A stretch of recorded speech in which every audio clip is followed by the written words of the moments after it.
As women, it is super common for the world to assume that we don't know what we're doing around cars, and for a lot of us to feel a little bit helpless when even a simple repair opportunity comes along. I drove over a screw. They couldn't patch it at the tire place because it was a little too close to the sidewall. So I tried to patch it, and turns out that the plug wouldn't hold because probably the same issue, right? Being too close to the sidewall. So I am switching out to the spare, which is a full-size spare, luckily, so that it's going to be good to drive on until they can order the new tire. And I thought that I would do a little tutorial in it for all of the women out there who want to feel like they are totally capable of dealing with little roadside emergencies like this without feeling like they have to wait for a gentleman to pull over and help them. It's wonderful that men tend to be super helpful. I can't tell you how many times I've been on the side of the road changing a flat or dealing with an issue myself and had someone stop and offer me help, which is awesome and super generous. And it's a bummer that there's an assumption that we don't know how to do it ourselves, right? So let's blast some of those assumptions out of the water and empower women to feel like they can take care of things themselves. It's not that hard to change a tire. The first thing that I did was I loosened all of the lug nuts using the tire wrench that came with the car. Usually they will come with a hollow pipe that you can slide over this to give you more torque.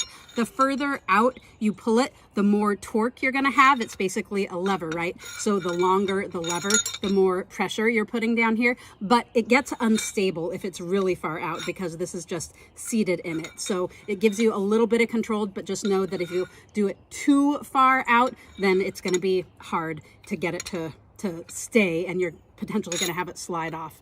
So the way I like to do it is set it up so that it's about 90-degree angle or so.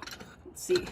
And then I can stomp on it, so I can use my body weight and the strong muscles in my legs to free this, because it can be a little bit harder with just the arms, depending on how tight they were. They shouldn't be super tight. These aren't supposed to be put on so tight that you can't do them yourself, but you never know. Sometimes when they're using the high pressure at higher places, they do get put on a little tight. So anyway, you're gonna wanna go around and loosen all of the lug nuts while the tire is still firmly planted on the ground, because by the time you get it jacked up and there's no weight on it, then the tire can move around and you don't have something solid to be pushing on. So you wanna loosen those nuts ahead of time. Then you're gonna jack it up, and you wanna find where on the frame of your car is made for a jack and make sure that you set it up there, because you're gonna potentially have some metal bending if you set it up in the wrong place. And this is a new car. I've only had it for a couple months now, but the frame actually is slightly bent from someone doing it in slightly the wrong place. There's often some little half moon divots in the frame showing you where to put the jack. So I just put the jack between those two. So now I actually have already jacked it up far enough, but just to demo. So the jack comes, this is just a scissor type jack, the type that comes with most cars. All of this stuff came with the car. Generally, they've got a little thing with a hole and then a hook that goes into them. And then you just swivel it in the direction that you need to go clockwise to open the jack, open these scissors, which pushes the car up, and counterclockwise to lower it. So now I'm gonna jack this up until the wheel is free, where there's space. See that? So the wheel is no longer touching the ground.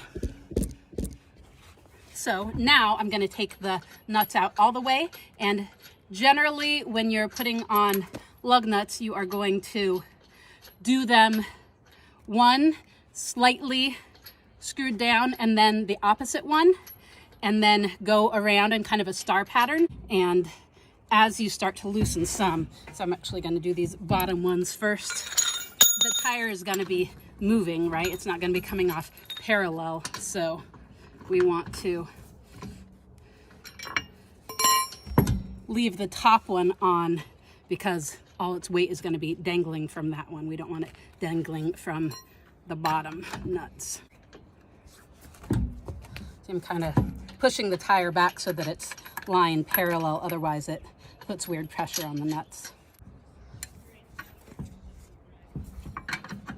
All right, now this top one, here we go. And look at it, make sure that that's the only spot. Yep.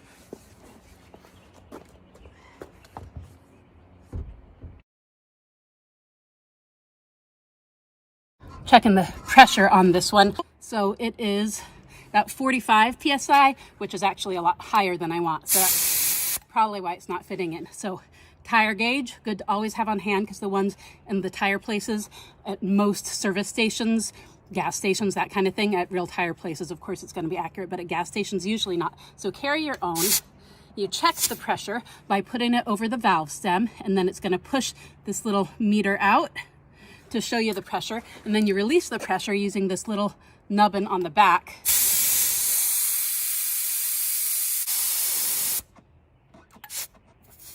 Perfect, 35. So the trick now is getting it lined up with the bolts. Probably not a bad thing to have help with, but this is a video about doing it ourselves and not needing the help.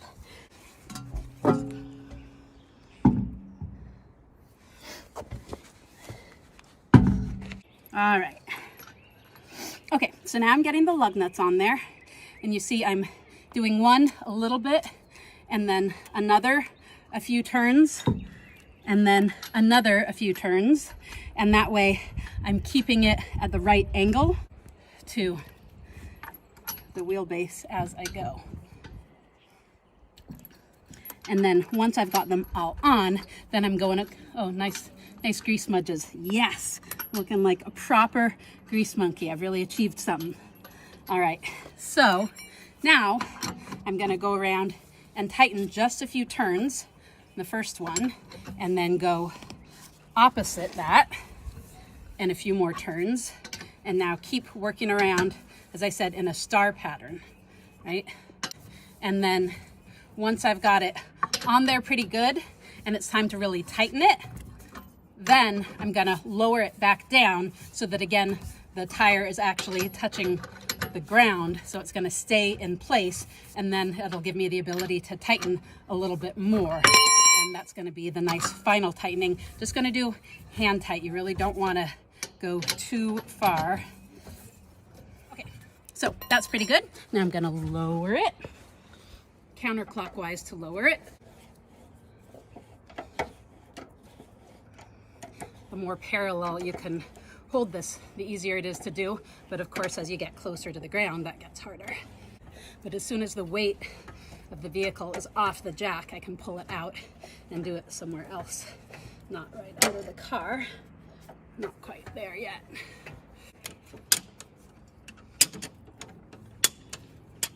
Sweet. All right.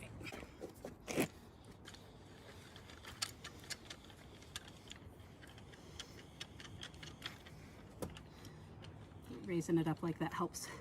Otherwise, I'd be going funky angles and it'd take a lot longer to collapse this. All right, ready to get tucked back into the car. But before I do that, I'm gonna do the final tightening on these lug nuts. Righty tighty, lefty loosey, hand tight. Driving's gonna tighten them a bit. And I'll do just a little bit more, a little more torque.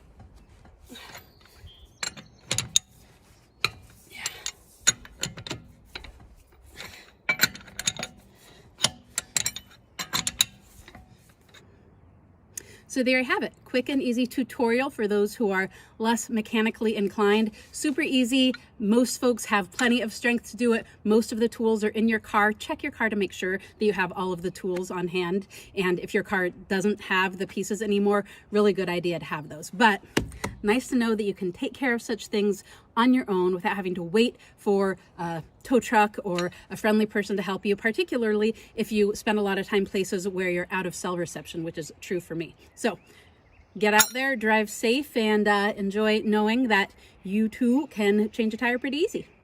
Thanks so much for watching, everyone. Remember to subscribe and hit the little notifications bell if you want to know when my videos come out. If you like what I do and you want to be a bigger part of it, I really encourage you to join my Patreon team. I'm not able to get to all of the comments and questions on my standard videos. Joining Patreon is a much better way to get real interactive time with me, including live Zoom calls that happen regularly and Q&A sessions. And if you're an Alone fan, this is an awesome time to be part of my Patreon team because I can do a lot more Alone-related content in the private space of the Patreon team. Season 9 takes place in Labrador, a place that is near and dear to my heart. And I'm going to be doing reviews of all of the episodes that are going to be exclusively for my Patreon members. So lots of great benefits, more interaction, and all kinds of ways to be a bigger part of what I do on Patreon. Hope to see you there.